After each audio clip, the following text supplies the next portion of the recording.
आदाब। जेके न्यूज के उर्दू खबरनामे में आपका खैर मकदम है। वक्त के साथ आलम खान हकला खबरों के आगे बढ़ने से कबल आई नजर डालते हैं इस वक्त की हेडलाइंस पर।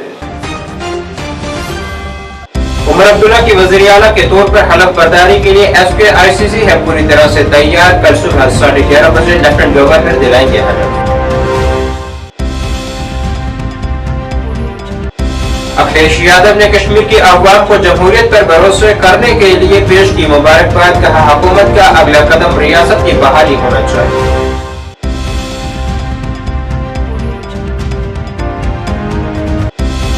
कठुआ शहर में स्मार्ट मीटरों की तनसीब के खिलाफ मुख्तलिफ तंजीमों ने किया एहतजाज। LG का पुतला भी किया नजर आतिश।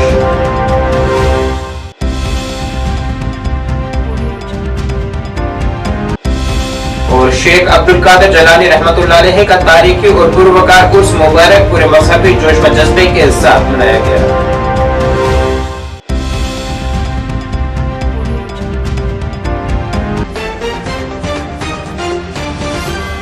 अब खबरें तफसील से।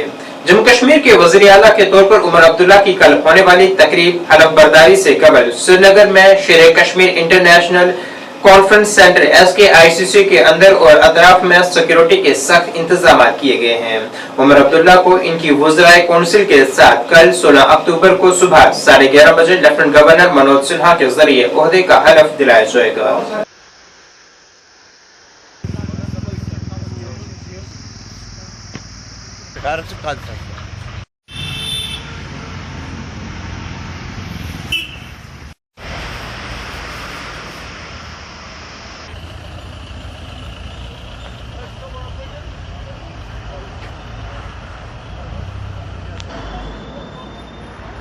समाजवादी पार्टी के सरबराह अखिलेश यादव ने आज श्रीनगर में ज़राए अबलाग से बात करते हुए कश्मीर के लोगों को जमहूरियत पर भरोसा करने और अपनी हुकूमत मुंतखब करने के लिए मुबारकबाद पेश की है।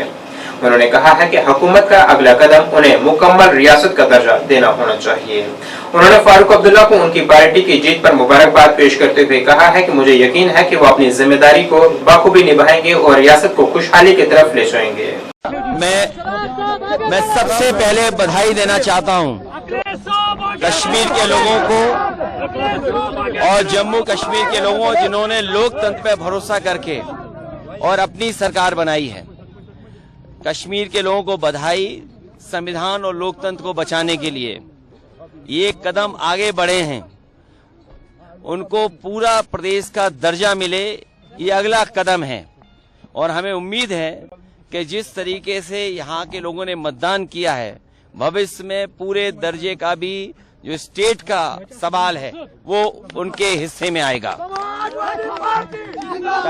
मैं साथ ही साथ आदरणीय फारूक अब्दुल्ला साहब को उनकी पार्टी की सबसे बड़ी जीत के लिए बधाई देता हूं। उमर जो मुख्यमंत्री बनने जा रहे हैं उनको बहुत बहुत मुबारकबाद। मुझे उम्मीद है कि कश्मीर के लोगों के साथ, जम्मू कश्मीर के जो भरोसे के साथ उन्हें जिम्मेदारी मिल रही है वो जिम्मेदारी निभाएंगे और प्रदेश को और तरक्की और खुशहाली के रास्ते पे लेके जाएंगे। कश्मीरी आवाम के लिए सबसे बड़ा संदेश यही है कि पूरा देश उनकी तरफ देख रहा था और समाजवादी लोग उनकी भावना को समझते हैं। देश खुशहाल तभी होगा जब जम्मू कश्मीर साथ साथ चल करके खुशहाली के रास्ते पे जाएगा। और जो सीमा के हमारे जितने भी प्रदेश हैं उनको विशेष अवसर, विशेष सुविधाएं और विशेष तरह के उनके फैसले हों जिससे उनकी खुशहाली और तरक्की के साथ साथ वो आगे बढ़ें। Thank you. कठुआ शहर में स्मार्ट मीटरों की तनसीब के खिलाफ जन जागृति मंच समेत मुख्तलिफ तंजीमों ने शहीदी चौक से DC ऑफिस तक एहतजाजी मार्च निकाला है। इस दौरान मुजाहिरीन ने शहीदी चौक में लेफ्टिनेंट गवर्नर का पुतला भी नजर आतिश किया। हालांकि कठुआ पुलिस ने पुतला छीनने की कोशिश की लेकिन मुजाहिरीन पुतला जलाने में कामयाब रही, जिसके बाद उन्होंने सेक्रेटरीट तक एहतजाजी मार्च किया। लोगों का कहना था कि स्मार्ट मीटर से अवाम पर मजीद बोझ बढ़ गया है, इसलिए उनका मुतालबा है कि स्मार्ट मीटर न लगाए जाएं। उनका कहना था कि अगर इनके मुतालबात को नजरअंदाज किया गया वो तो वो पुरतशद्दुद एहतजाज करने पर मजबूर होंगे।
बिहेवियर होंदा साढ़े JNK दे अंदर जम्मू दे अंदर भी साढ़ी पुलिस हो गई है कि अस एक छोटा जिहा पीसफुल प्रोटेस्ट नहीं कर सकते, साढ़ा डेमोक्रेसी राइट नहीं है, अस प्रोटेस्ट नहीं कर सकते ते सानू अस बड़ी उम्मीद करनी आंदी साढ़े स्मार्ट मीटर की तुसीं लेइयै दिक्खो एक बेचारा मजदूर दिहाड़ी लांदा है वो कुत्थै बिल दे, तुसीं आपू समझदार हो कुत्थै बिल देगा बेचारा अपना टब्बर पालग जां पढ़ाई करग बच्चे पढ़ाग जां मीटर नहीं बिल दे के करगो। अस लोग इन्नी गल भी नहीं बोली सकते, सानू नाक भी नहीं है कि अस अपनी गल इत्थे डीसी सुनाइए चाहते ना गल करिए, उल्टा है सानू मारने पवा रहे, ये कोई तरीका नहीं है पुलिस प्रशासन का, अस दी कड़ी निंदा करने और जेड़ा पूरी तरह से स्मार्ट मीटर का विरोध किया और जम्मू में स्मार्ट मीटर लगाए गए और प्रशासन ने पुलिस द्वारा डंडे की जोर पर कहीं ना कहीं स्मार्ट मीटर जम्मू लगे गए, लेकिन मैं समझता हूँ कि आज पूरी कठुआ की जनता जो रोडों पे है और बड़ी जल्दी कल हमारी सरकार बन जाएगी और जो स्मार्ट मीटर जम्मू में लगे हैं वो भी उखाड़ के हम नालियों में फेंकेंगे। और जब से 370 यहाँ से टूटी हुई है, पिछले 11 साल से लगातार लोगों की जेबों में डाका मारा जा रहा है और ये डाका लोग नहीं बजने देंगे और मुझे पूरी उम्मीद है जो नई सरकार बनेगी तो जो स्मार्ट मीटर जो लगे हैं उनको उखाड़ कर नालियों में डालेगी और लोगों को राहत जरूर मिलेगी। आज जो भी स्मार्ट मीटर लगेंगे हम प्रशासन से भी ये कहना चाहते हैं कि आप जो बाहर की कंपनियां हैं जो लोगों को लूट रही हैं उनका साथ मत दे और मेरे को विश्वास है कि आज जिस तरह से लोग रोडों पर हैं वो दिन दूर नहीं होगा जिस दिन हजारों लाखों लोग रोडों पर होकर लोगों की जीत होगी, स्मार्ट मीटर नहीं लग पाएगा। जय भीम जय भारत। मैं प्रदीप अम्बेडकरी प्रेसिडेंट अम्बेडकर सेना मूल निवासी और जन जागृति मंच के सदस्य जिन्हें ही तुहानू पता जिस दिन तक दुए के बीच मीटर लगना स्टार्ट होए उसे दिन को लेइए आई दोनों संगठन रलिए प्रोटेस्ट करना स्टार्ट करी रहे जेड़ा सारा फंडामेंटल राइट है सानू संविधान हक दिंदा कि असीं गलत के खिलाफ आवाज चुकी सकीए उहदे विच असीं रोज हर जगह पर प्रोटेस्ट करावे। लोग चाहते कि कठुआ के विच जेहड़े स्मार्ट मीटर नहीं लगन अज जिसलै असीं प्रोटेस्ट शहीदी चौक के विच स्टार्ट किया जुदा कि असीं पहले ही प्रशासन की भी व्हाट्सएप मैसेज थ्रू जां CIDL साडे कोलों बार पूछया कि तुसीं की करना चाहते, असीं उन्हें दस्सिया कि असीं जेहड़ा है 1 घंटे वास्ते रोड ब्लॉक करके और उत्ते प्रशासन को आवाम प्रशासन को अपील करके कि जेड़ा स्मार्ट मीटर के खिलाफ जो है सानू आश्वासन दो। पर अज क्या कठुआ के SHO साहब उत्थे आए और उन्हें आइए गुंडागर्दी की किस तरीके ने की उत्थे साड़ी महिलाएं जड़ियां प्रोटेस्ट के बीच अगे उत्थे तुसीं मीडिया थ्रू दिखी सकते हो। बारामूला के दस्तगीर साहब काजी हम्माम में अजीम सूफी बुजुर्ग शेख अब्दुल कादिर जिलानी रहमतुल्लाह अलैह का तारीखी और पूर्वकार उर्स निहायत मजहबी जोश व खरोश और अकीदत के साथ मनाया गया। बारामूला में एक रूहानी पनाहगाह माजार को इस मौके के लिए खूबसूरत तरीके से सजाया गया था। रात भर की दुआओं, कुरान पाक की तिलावत और खुसूसी खुतबात में मशगूल अकीदतमंद शेख अब्दुल कादिर जिलानी रहमतुल्लाह अलैह की तालीमात पर रोशनी डाली जो इंसानियत के दरमियान मोहब्बत, हमदर्दी और इत्तेहाद पर तवज्जो मरकूज करते हैं। उर्स का इख्तिताम खित्ते में अमन, हम आहंगी और खुशहाली के लिए खसूसी दुआओं के साथ हुआ क्योंकि अकीदतमंदों ने अजीम सूफी बुजुर्ग और उनकी पायदार रूहानी मेराज के लिए अपनी अकीदत का इजहार किया।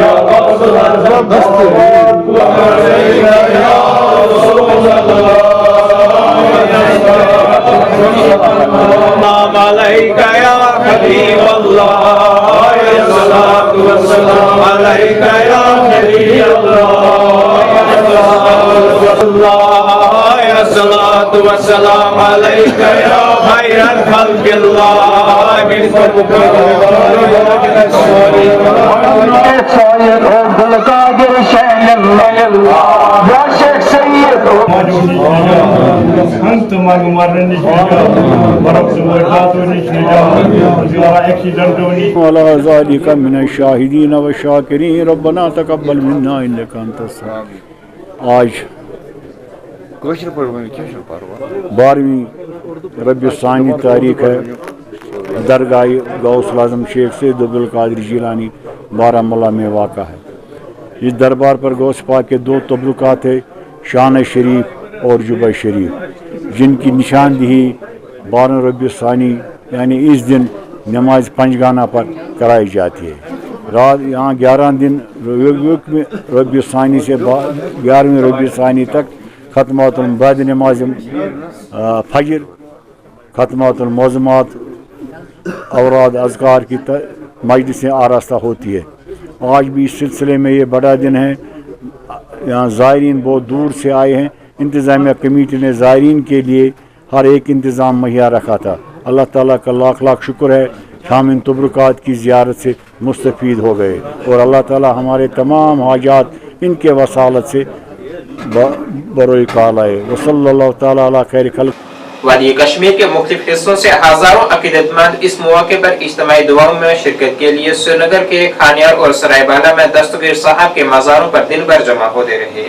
सरायबाला और खानियार में दस्तगीर साहब के मज़ार पर रात भर जारी रहने वाले दुआएं शब ख़वानी में मर्द व ख़वातीन समेत अकीदतमंदों की बड़ी तादाद ने शिरकत की, जिसके दौरान वादी कश्मीर और पूरी दुनिया के अमन, इस्तेहकाम और खुशहाली के लिए ख़ुसूसी दुआएं की गयी। इस मौके पर चेयरमैन इदारा गौसिया मेराजुद्दीन बोजा ने कहा है कि जुमे तक हर नमाज के बाद मुक़द्दस आसार की नुमाइश जारी रहेगी।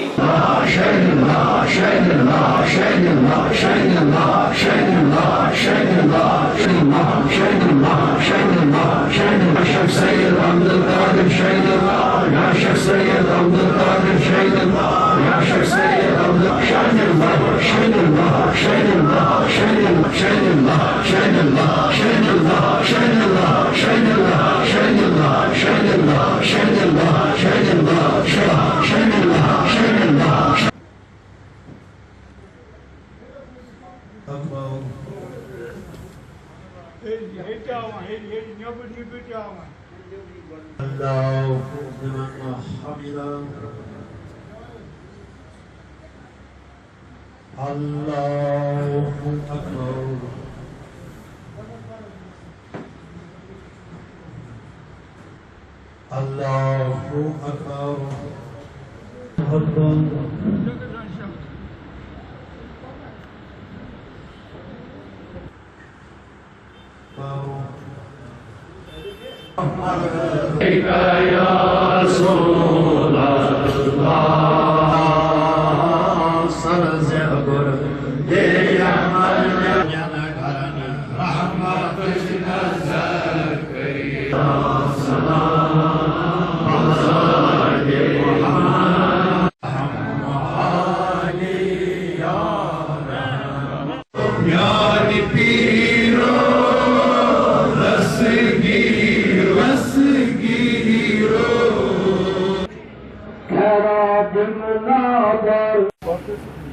नहमदु व नसल्ली अला रसूलिल करीम अम्मा बाद। अस्सलामु अलैकुम रहमतुल्लाहि व बरकातुहू। इस अजीमुल शान मुक़द्दस मौके पे मैं जुमला इंतज़ामिया इदारा वक़ाफ़ गौसिया की तरफ से उम्मत मुस्लिमा को बिलख़ुसूस अहले एतिक़ाद को दिल की उम्मीद गहराइयों से मुबारकबाद पेश करता हूँ और अल्लाह ताला से दस्तब दुआ है कि ये दिन हर साल हमारे लिए एक सादत बन के आए, शादमानी बन के आए और गुनाहों से कुफारा बन के आए। अल्हम्दुलिल्लाह आज की इस तकरीब सईद पे आपने देखा होगा कि यहाँ पर हज़ारों की तादाद में ज़ायरीन ने हाज़िरी दी और यहाँ से मुस्तफ़ीद होके अल्लाह ताला के फजल करम से रुखसत हुए। आज शब बेदारी भी हुई यहाँ पे, शुक्र अल्हम्दुलिल्लाह अल्लाह पाक का हम्द व सना है। और शब बेदारी के बाद सुबह फजर नमाज पे भी यहाँ पे लोगों ने दीदार से फैज़याब हो गए और इस वक्त भी ज़ोहर की नमाज़ पे आपने देखा होगा जम गफ़ीर लोगों की कसीर तादाद ने यहाँ पर शिरकत की और यहाँ पर फैज़ हासिल किया। मैं इंशाअल्लाह उम्मीद रखता हूँ कि ये जो ज़ियारत का निशानदी का सिलसिला है ये इंशाअल्लाह आज बिल्कुल इशा नमाज तक जारी रहेगा और अल्हम्दुलिल्लाह कल भी इंशाअल्लाह हस्बी रिवायत पंजगाना नमाज़ों पे इसकी निशानदी की जाएगी और इंशाअल्लाह तकरीब सईद जो जुनतुल मुबारक की होगी वो इंशाअल्लाह 18 अक्टूबर 2024 को इंशाअल्लाह पूरा दिन यहाँ पर इंशाअल्लाह जारी रहेगा। मेरी गुजारिश है उम्मत मुस्लिमा से कि जिस तरह इन्होंने आज तक हमें अपने मतलब अपना ताउन पेश किया, बिलखुसूस स्टेट एडमिनिस्ट्रेशन ने, डिवीजनल इंतज़ामिया ने इंतज़ामात को हतमी शक्ल दे के यहाँ पर हमें किसी किस्म की कोई दुश्वारी नहीं हुई। और इंशाअल्लाह तवक्को रखता हूँ, उम्मीद रखता हूँ कि इंशाअल्लाह आए दिन जो हमारे प्रोग्राम आते, जो सिलसिला जारी है, उसमें भी वो अपना भरपूर ताउन फराम करेंगे। मैं खुसूसी तौर से यहाँ पे डिवीजन इंतज़ामिया के मिस्टर कटारिया साहब जो एडिशनल DC हैं, और SP मिस्टर शबीर साहब, यहाँ के SHO मिस्टर हिलाल साहब जो हैं शहीदगंज थाने से वाबस्ता, DSP साहब, उन सब का, और कमिश्नर म्युनिसिपल कॉरपोरेशन का, उनके सफाई अमले का बिलखुसूस मुबारक उनको भी देता हूँ कि उनको शुक्रिया भी करता हूँ कि उन्होंने यहाँ पर बर वक्त हर हाल में, हर सूरत में अपने खदमात आयतन रखे, और जिससे बिल्कुल यहाँ पर इंतज़ामिया उनके ममनून मशकूर है। और इंशाअल्लाह मीडिया का भी इंशाअल्लाह शुक्रगुजार हूँ कि वो वक्तन फ़वक्तन हमें अपने खदमात से नवाज दे। अल्लाह ताला उनको भी इस काम के लिए अजर अजीम अता करे। वमा अलैना इल्लल बलागुल मुबीन व आखिरु दावाना अल्हम्दुलिल्लाहि रब्बिल आलमीन। CRPF की 92वीं बटालियन ने आज सिविक एक्शन प्रोग्राम के तहत government boys higher secondary school Maqam Hindwanpura में एक मुफ्त तिबी कैंप का इनेकाद किया है। कैंप का आगाज कमांडेंट 92वीं बटालियन CRPF नरेश कुमार के साथ डिप्टी कमांडेंट शोहाबुद्दीन अहमद और कई दीगर सीनियर ऑफिसरान ने किया है। इस कैंप में बच्चों, खवातीन और बुजुर्गों समेत 150 से ज्यादा मरीजों का इलाज और मुफ्त अद्वियात फराहम की गई हैं।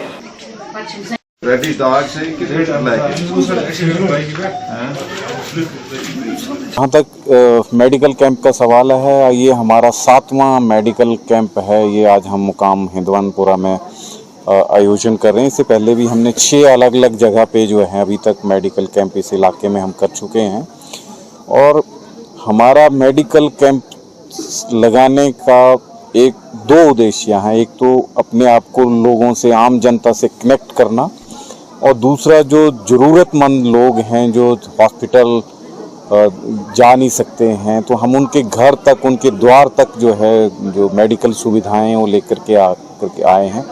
हम एक बहुत अच्छी एक क्वालिफाइड डॉक्टर्स की टीम को साथ लेकर के आए हैं कि जो इलाके के जो ज़रूरतमंद लोग हैं जिनको मेडिकल सुविधा की ज़रूरत है, उनका मेडिकल जो है उनको ना केवल दवाई दें बल्कि उनकी सेहत से संबंधित उनको जो है कंसल्टेशन जो है वो दे, और किस प्रकार से आगे उनको इलाज करवाना उसके बारे में उनको ज़रूर जागरूक करें।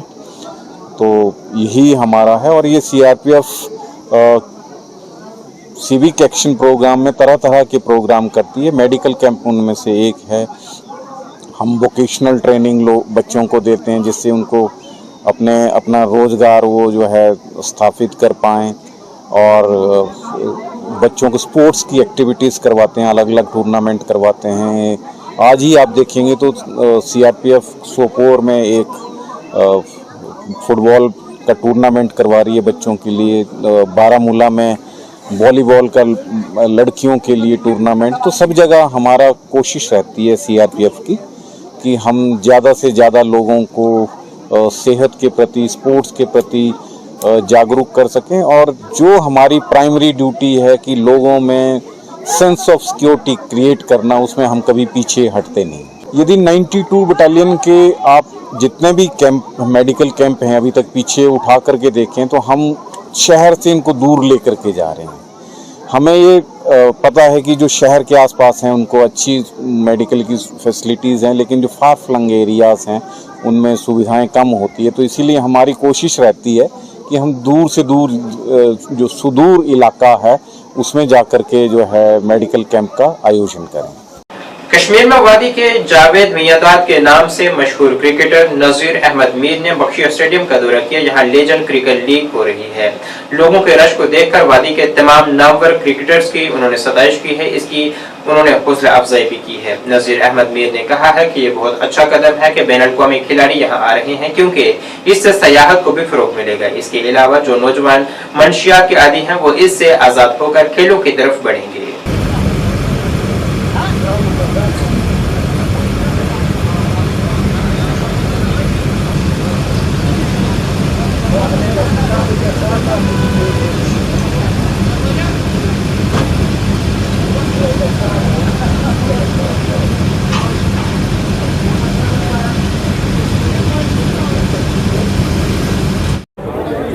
जी, आप क्या समझते हैं जो क्रिकेट यहाँ पर खेला जा रहा है, आपको लगता है कि ये अच्छे इकदाम हैं? ये बहुत अच्छा इकदाम है कि अगर इसी तरीके से यहाँ पर कश्मीर में इस तरीके से क्रिकेट खेल सकते हैं, वो बहुत ज़्यादा अच्छा है। उससे क्या फर्क पड़ेगा, जो नौजवान है, नौजवान का अच्छा प्रोग्राम रहेगा इनका, क्योंकि वो ड्रग्स की तरफ नहीं खेल सकते, नहीं जा सकते हैं, तो स्पोर्ट्स की तरफ जा सकते। ये मेन है, अगर कश्मीर में इस तरीके से आ जाएंगे, हर स्पोर्ट्स का अगर जो जैसे ये क्रिकेट है, कोई भी स्पोर्ट्स हो, तो यहाँ आ जाएंगे तो बहुत अच्छा रहेगा जनाब। देखो, गम इस बात का है, जो हमारे वक्त में क्रिकेट था वो गली कोचों का क्रिकेट था। आज क्रिकेट का बोश है, और ये है कि आज काफ़ी फ़र्क है उस ज़माने और आज के ज़माने में, बहुत फ़र्क है क्रिकेट का। आज है एक्सपोजर जो है क्रिकेट का, वो उस टाइम हमारे पास नहीं था, जैसे हम पहले वो गलियों के कोचों में क्रिकेट खेल रहे थे जनाब।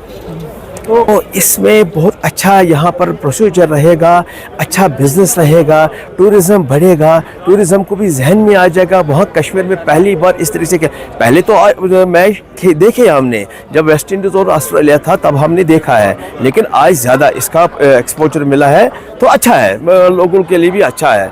सिक्योरिटी का इंतज़ाम बहुत ज़बरदस्त है, जैसे पुलिस का इंतज़ाम है, किसी को कोई तकलीफ़ ही नहीं है, अच्छा सिक्योरिटी का इंतज़ाम है। किसी को जब भी कोई ज़रूरत पड़ता था, सिक्योरिटी पुलिस की तरफ से ठग करके वो सामने आ जाता, हाँ जी भाई क्या चाहिए आपको, वो मिलता है। हर एक जगह अच्छा है यहाँ पर। अभी बड़े बड़े खिलाड़ी, मुझे अच्छा फील लगा, मैंने एक दो खिलाड़ी से हैंडशेक भी किया है, तो अच्छा लगा है कि उन्होंने भी अच्छी तरीके से हमें ग्राउंड में मतलब अच्छा प्यार दिया है। तो ये अच्छी बात है कि हमारे वक्त में इतना नहीं था, लेकिन जो आने वाले पीरियड है, जो छोटे बच्चे यंगस्टर है, तो जिला पुंछ के फजलाबाद के मकामी नौजवानों ने तशवीश का इजहार करते हुए कहा है कि जो तारपुल 1 किलोमीटर सड़क पर होनी थी, वो निसफ किलोमीटर पर ही रोक दी गई है। उन्होंने बताया कि मिर्जा मोड़ से फजलाबाद पुल तक जहां सड़क की हालत इंतहाई खस्ता है, इस हिस्से को वसी ही छोड़ दिया गया है। उन्होंने इंतजामिया को इंतबा दिया है कि अगर 2 रोज के अंदर मामले का हल नहीं किया गया तो वो एक बड़ा एहतजाज करने को मजबूर होंगे।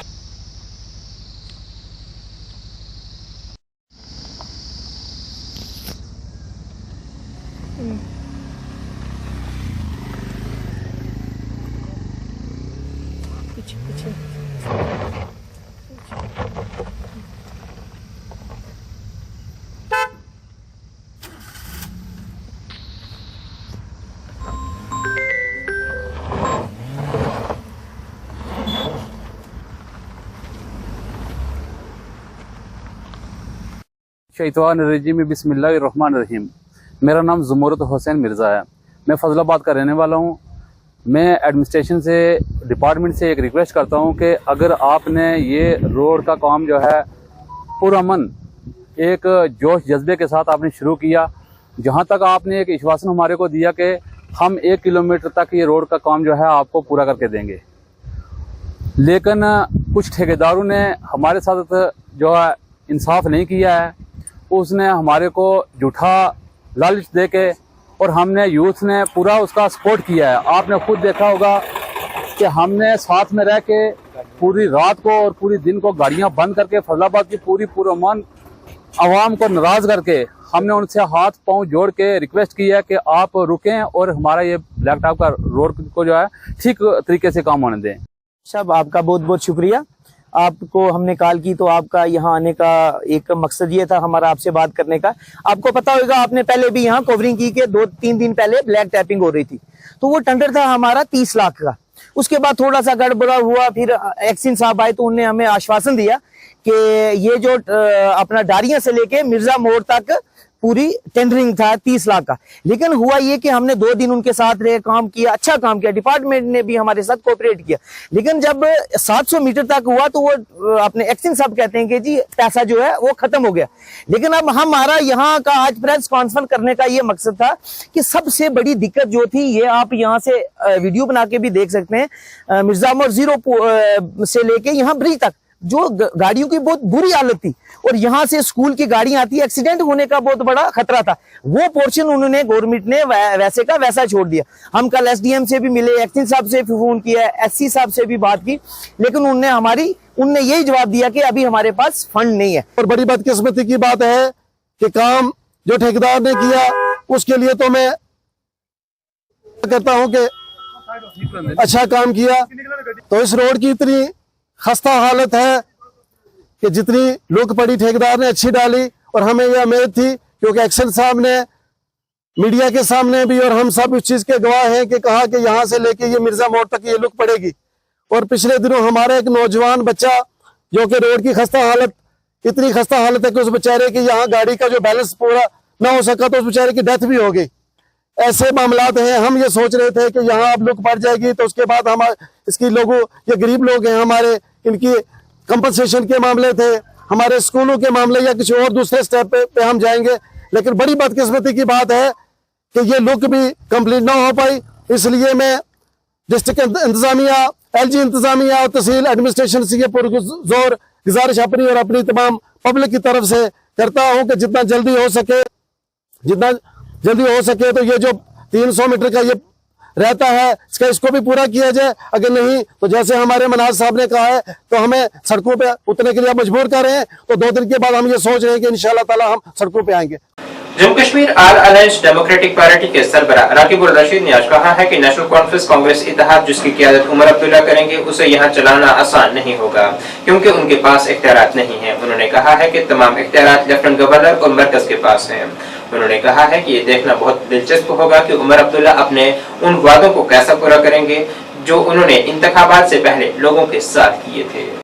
देखिए, अभी जो सरकार बनने जा रही है, क्योंकि स्टेटहुड हमें वापस अभी मिला नहीं है, सारे पावर्स, मैक्सिमम पावर्स LG के पास यहाँ पर है, तो मैं इतना कहूँगा कि उमर अब्दुल्ला को बहुत ही सारे मुश्किलात का सामना करना पड़ेगा। तो इन मुश्किलातों में जब तक स्टेटहुड हमें वापस नहीं मिलता है तो इन मुश्किलातों में गवर्नमेंट चलाना एक बहुत ही मुश्किल बात है। तो अब देखना है कि उमर अब्दुल्ला लोगों के एतमाद पे कितने खरे उतरते हैं। ये देखना है कि अगर लोगों ने उनको एक मौका दिया हुआ है, वो सेंटर के साथ चापलूसी करके चलते हैं कि सेंटर के साथ अपोजिशन में जैसा उनका रवैया इलेक्शन से पहले था वो वही रवैया इख्तियार करते हैं कि अपना रवैया चेंज करते हैं, वो देखने की बात है। और जो उनका मैनिफेस्टो था उसके ऊपर वो कितना खरा उतरते हैं वो देखने वाली बात होगी। ज़्यादा नहीं हो सकती है, मुश्किलातें हैं उनके लिए। अगर स्टेटहुड वापस मिल जाता है, जैसे वो कह रहे हैं कि हम सुप्रीम कोर्ट का रुख करेंगे फॉर स्टेटहुड, और जब तक स्टेटहुड नहीं मिलता है मैं इतना कहूँगा कि it's a very hard time for him to run the government. अब कैसे चलाते हैं we will have to see that, वो अपने मैनिफेस्टो पे कितना खरा उतरते हैं we have to see that.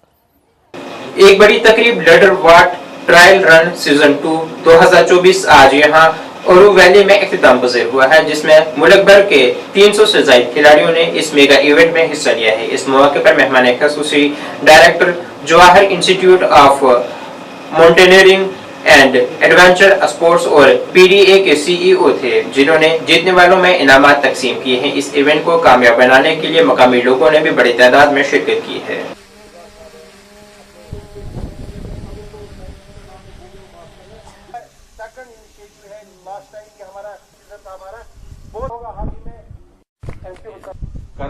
Participation हुई उधर सरकारी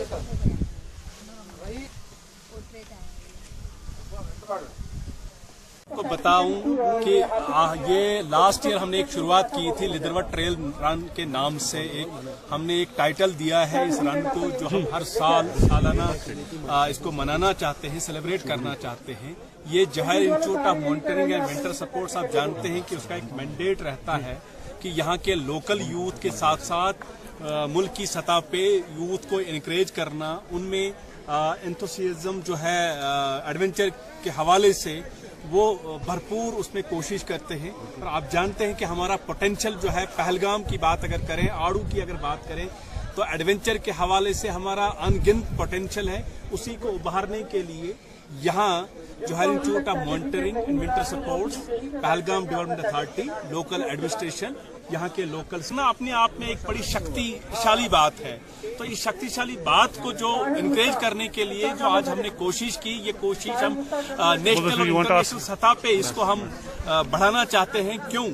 वो कारण यह है कि एडवेंचर का जो हमारे पास पोटेंशियल है और जो हमारे पास सलाहियत है, जो हमारे पास वसाइल है, उन वसाइल का भरपूर इस्तेमाल करके यहाँ जो मुल्की सतह पे जो आज एथलीट्स आए जिन्होंने यहाँ पार्टिसिपेट किया, आपने देखा कि यहाँ हमने अवार्ड से भी नवाजा, हमने कैश प्राइजेस भी, इतने भी चैनल हैं। आपके माध्यम से ये आवाज एक जानी चाहिए कि हमारा पोटेंशियल जो है, जिस तरीके से भी हम इसको एक्सप्लोर करना चाहें, लेकिन जरूरत अगर किसी बात की है वो प्रोफेशनलिज्म की बात है। जरूरत अगर किसी बात है कि हमने इसको प्रिजर्व करना है, इसको कंजर्व करना है। वाइब्रेंट पहलगाम का ऑलरेडी हमने नारा दिया है, यूनाइटेड चाहे हमारा बाकी जो जितने भी एडवेंचर के हवाले से राफ्टिंग का स्कोप है, उन सब में हमारे यहाँ के जो लोकल यूथ है, लोकल यूथ को स्किल दे के, ताकि हुनर से रोजगार का जो सिलसिला है वो शुरू चले, ताकि यहाँ जो हमारे पास पोटेंशियल है ही, उस पोटेंशियल को चार चांद लगाने में हमारे यूथ के पास स्किल। शुक्रिया। देखिए, तो आज जब हम एडवेंचर स्पोर्ट्स के किसी भी क्षेत्र में अगर कोई कंपनी खोलते हैं, कोई एजेंसी खोलते हैं, तो उसके लिए गवर्नमेंट की तरफ से कंपलसरी किया हुआ है basic course and advance course qualified होना चाहिए। तो हम लगभग एक साल में 17 से 18 कोर्सेज यहाँ पर चलाते हैं, और हर कोर्स में जो मैंने देखा पिछले कई सालों से लगभग 25 to 30% बच्चे कश्मीरी होते हैं। तो हम देखते हैं कि जितने भी यहाँ पर एडवेंचर इंस्टीट्यूट से आप देखिए और जितने भी लोग हैं, ये सारे हमारे स्टूडेंट्स हैं। तो हम कोशिश करते हैं कि जो है ज्यादा से ज्यादा कश्मीरी लोगों को यहाँ पर बढ़ावा दिया जाए। साथ ही साथ अगर गवर्नमेंट की अगर आप मुहिम देखें तो जो फीस है, लोकल फीस अगर आप देखते हैं तो नॉर्मल इंडिया से जो आता है उसके लिए 22,000 की फीस है, जबकि कश्मीर का जो बच्चा आता है उसके लिए ओनली 16,000 की फीस रखे। तो काफी फीस में भी रियायत है, ताकि एडवेंचर स्पोर्ट्स को काफी बढ़ावा मिले कश्मीर। नाज़रीन, इस वक्त के उर्दू बुलेटिन में बस इतना ही। मुझे मेरी टीम के साथ दीजिए इजाजत। अल्लाह हाफिज।